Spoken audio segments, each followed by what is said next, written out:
Joe did it. Great, thank you. Okay, hey guys.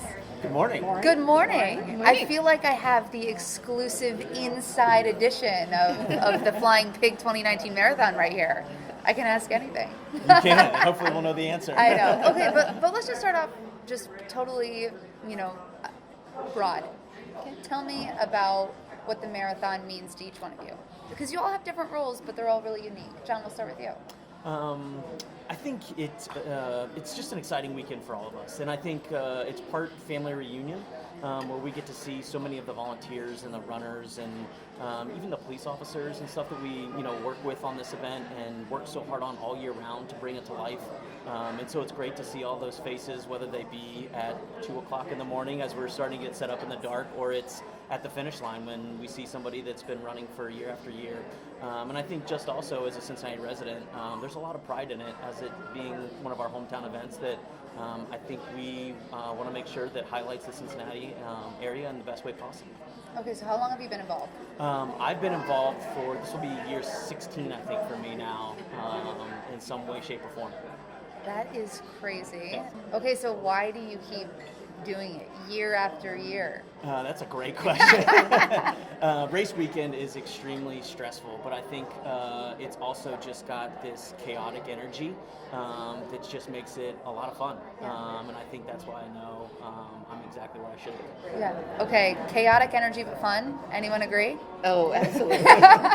Can be. And so, Mary, tell us about your experience. How did you first get involved? Well, I have been running probably 30 plus years, so a lot of my friends and acquaintances are runners. Yes. So I feel like being a part of the pig, I'm like kind of a host for parties for all my friends and acquaintances. Yes, you're the cool girl. For the absent of these people that I can yes. host, yeah. So that's kind of how I look at it, because those are my peeps out there. Yes. And I can give them something. So I try to make that experience for them, like I would as a host. And you know what? We kind of mentioned this a little bit ago, but I really want to touch on it because, yeah, you're running. Yes, it's a race, but the experience is where this is different from every other marathon out there. I remember my first Flying Pig. I was sobbing. And I know that sounds dramatic. I am a little dramatic, but it's because of the experience that you get.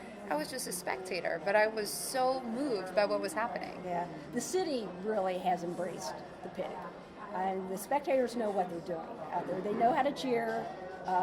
They know when somebody is struggling, when a participant's struggling. They can lift them up and get them to the finish line. Okay, Iris, tell me. I mean, you're the queen of the Flying Pig in the Queen City. Tell us about. I mean, how did you first get started? In August of 1997, I started on the Flying Pig board. We debuted in 99. Even then, it kind of exceeded expectations. I can't say that it has met my vision. I had no idea it could be what it is today. And everyone at this table, a great staff, volunteers, everybody has worked so hard and works, as John said, all year to make it happen. And then you're so surprised and gratified that it grows, it hopefully in many people's eyes exceeds expectations. We've always tried to support them from the time they register, answer any questions, help them through their training, do all that we can to help those people achieve a personal goal. And then again, I would just echo what has been said here this morning. It's gratifying, it's exciting, it's frightening. For me, the exciting, I mean, it all culminates really with the start when we send them out on the course. But that's when you're really nervous. You want to get them all back happy, safe, achieving their goals. And I would say we always strive for excellence.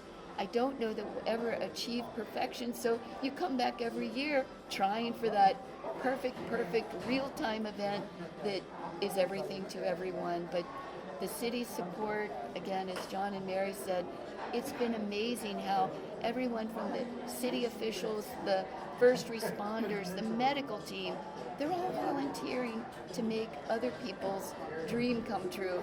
So I'm real sappy. But I think it warrants the sappiness that I feel. So I usually shed a few tears. All goes well because of all the planning, all they're doing out on the course. So I get to stand at that finish line and congratulate and hug. And the people who come across, I must admit, some of whom I don't have a clue who they are, but they hug you, they thank you, and you think, oh my gosh, who could have a better job? It's interesting because I feel like what you guys are all saying is, you know, leading up to it, it is stressful. Mm-hmm. It is tough. You have to get everything in line. But kind of like a marathon, it's tough. It's obviously not easy. When people finally get through that finish line, I mean, John, what do you feel? It's just a really emotional experience. I think you're overcome with everybody that's wearing their emotions on their sleeve, whether it's pride or pain or they're running for a loved one, and you can tell that. It's really motivating. It makes you want to go run a marathon right then and there. But I think the best thing is, when that last finisher comes in, and we stay to the very last finisher comes in and make sure that finish line is set up, they get their medal, and they're rewarded for doing their 26.2 miles. I think it's a great sense of relief for us, but also happiness that we pulled off another great year as a team and done something great for the city, but obviously for each other as well. We dream big in this city. Isn't that what the mural says? And Yes. fly high. So if we can bring others to experience that, then we've really achieved so many goals that were really only a dream when we started 21 years ago. I love it. And that mural was for the 20th. So now it's 21st, 2019. Because I'm here, I feel like I will get social media backlash if I don't ask, what's new this year? What can people expect? I'm here with the inside crew. I'll just give a hint. Train with pickles. This is something we have to decode, I'm Yeah. guessing. Train with pickles. Okay. There's going to be me and Dakota out there. Yay. Here, please. Wonderful. Vinegar all crunch beef. Yes, thank you. Thank you so much. All right. And there we go. Thanks, you guys. This Thank looks you. amazing. Doesn't it though?